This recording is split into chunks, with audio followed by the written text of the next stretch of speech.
You know what was a pretty terrible movie about climate change? The Day After Tomorrow. Just Dennis Quaid as a scientist? It's not believable. In mid-June, the Washington Post reported that the White House had stepped in to block the planned congressional testimony of a State Department official who was previously a professor of chemistry and biochemistry at California Polytechnic State University at San Luis Obispo.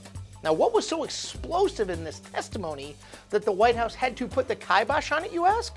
This, that human-caused climate change was possibly catastrophic to the planet, which isn't a hugely controversial position. Quote, there is broad consensus that the further and the faster the Earth system is pushed toward warming, the greater the risk of unanticipated changes and impacts, some of which are potentially large and irreversible, read the fourth National Climate Assessment. So the debate isn't whether the Earth is warming, it is, or that said warming will continue to cause increasing and potentially catastrophic extremes in our weather. It will, but rather what we should do to combat the damage done, and this is scary, whether it's already too late.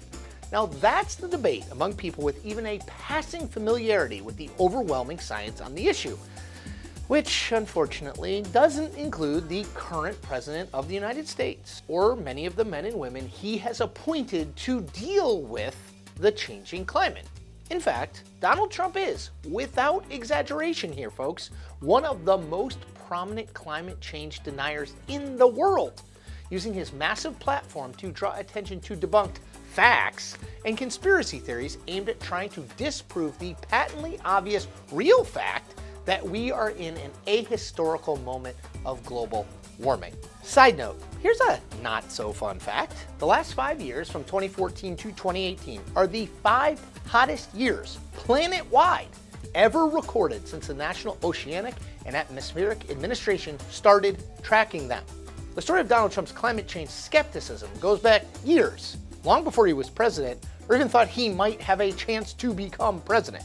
Quote, the concept of global warming was created by and for the Chinese in order to make U.S. manufacturing non-competitive.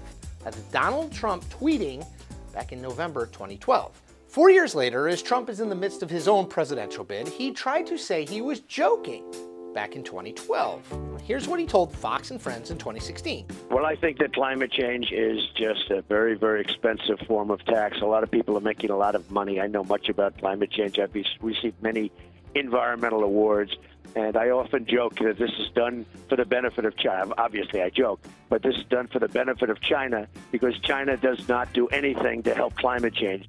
It's not obvious to me that Trump was joking back in 2012 from that. And a look at all the things he said between then and now suggests he wasn't joking. Not at all. In 2014, Trump tweeted this, quote, snowing in Texas and Louisiana, record-setting freezing temperatures throughout the country and beyond. Global warming is an expensive hoax, end quote. That year alone, 2014, he tweeted or retweeted more than 40 things that raised questions about the existence and reality of climate change. Quote, it's record cold all over the country and world. Where the hell is global warming? We need some fast. Trump tweeted the following year. Then later that year, in South Carolina, Trump said this. Obama's talking about all of this with the global warming and that. A lot of it's a hoax. It's a hoax. I mean, it's a money-making industry, okay? It's a hoax. A lot of it. Getting elected president didn't change Trump's views on climate change or his willingness to voice them loudly. Quote, brutal, an extended cold blast could shatter all records, Trump tweeted in November 2018, adding, whatever happened to global warming? End quote. And then this one in January 2019, quote, be careful and try staying in your house. Large parts of the country are suffering from tremendous amounts of snow and near record-setting cold. Amazing how big this system is. Wouldn't be bad to have a little of that good old-fashioned global warming right now, end quote. And it's not just Trump's rhetoric either. In June 2017, the president pulled the United States out of the Paris Climate Accord. It's an international effort to deal with the threats posed by the warming climate. Now, Trump at the time insisted the accords were overly onerous on the United States, and that other countries, like for example China, were simply not keeping up their end of the bargain. I was elected to represent the citizens of Pittsburgh, not Paris.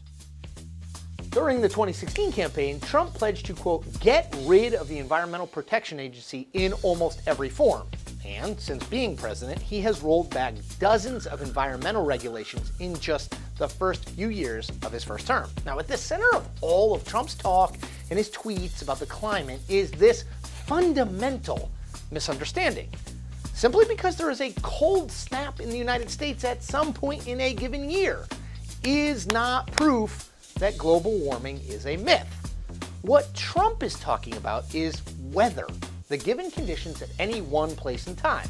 Weather is not the same thing as climate, which looks at the long-term trends in terms of temperature and other factors. Weather is a data point. Climate is the average of all the data points. Side note, Trump isn't the only Republican politician to make this unfortunate conflation. Oklahoma Senator Jim Inhofe, a longtime skeptic of climate change himself, brought a snowball into the Senate in February 2015 and said this. In case we have forgotten, because we keep hearing that 2014 has been the warmest year on record, it's a snowball. And that's just from outside here. So it's very, very cold out, very unseasonal. For those of you who say this can all wait and that Trump's skepticism on the issue won't matter much in the long sweep of history, I'd like to point you to the findings of the United Nations Intergovernmental Panel on Climate Change in 2014. And this line from that report in particular, quote, continued emission of greenhouse gases will cause further warming and long-lasting changes in all components of the climate system, increasing the likelihood of severe, pervasive, and irreversible impacts. And that is the point. We make new Point episodes every Tuesday and Thursday. Check them all out.